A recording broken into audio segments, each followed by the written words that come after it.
ಜೇಡಿ ಮಣ್ಣು ತನ್ನ ಯಜಮಾನನಾದ ಕುಂಬಾರನಿಗೆ ತನ್ನನ್ನು ಜಜ್ಜುವುದಕ್ಕೂ ಹೊಡೆಯುವುದಕ್ಕೂ ತುಳಿಯುವುದಕ್ಕೂ ಒಪ್ಪಿಸಿಕೊಟ್ಟು ಹದವಾದ ಪಾತ್ರೆಯನ್ನಾಗಿ ಆತನ ಕೈಗೆ ತನ್ನನ್ನೇ ತಾನು ಒಪ್ಪಿಸಿಕೊಡುತ್ತದೆ. ಆನಂತರ ಒಂದು ಸುಂದರವಾದ ವಿಶೇಷವಾದ ಪಾತ್ರೆಯಾಗಿ ಹೊರಹೊಮ್ಮುತ್ತದೆ. ಜೇಡಿ ಮಣ್ಣು ಕುಂಬಾರನ ಕೈಯಲ್ಲಿ ಹೇಗೋ ಹಾಗೆಯೇ ನೀವು ನನ್ನ ಕೈಯಲ್ಲಿದ್ದೀರಾ ಎಂದು ನಿಮ್ಮ ಸೃಷ್ಟಿಕರ್ತನಾದ ದೇವರು ಹೇಳುತ್ತಿದ್ದಾನೆ.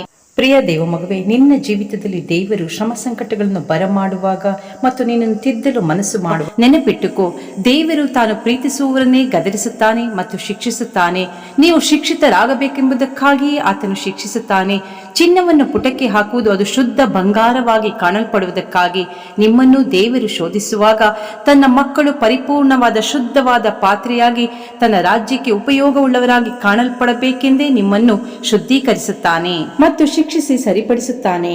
ಆ ಜಜ್ಜುವಿಕೆಗೆ ತಿದ್ದುವಿಕೆಗೆ ನಿನ್ನನ್ನು ಒಪ್ಪಿಸಿ ಕೊಟ್ಟಾಗ ಶುದ್ಧ ಪಾತ್ರೆಯಾಗುತ್ತಿ.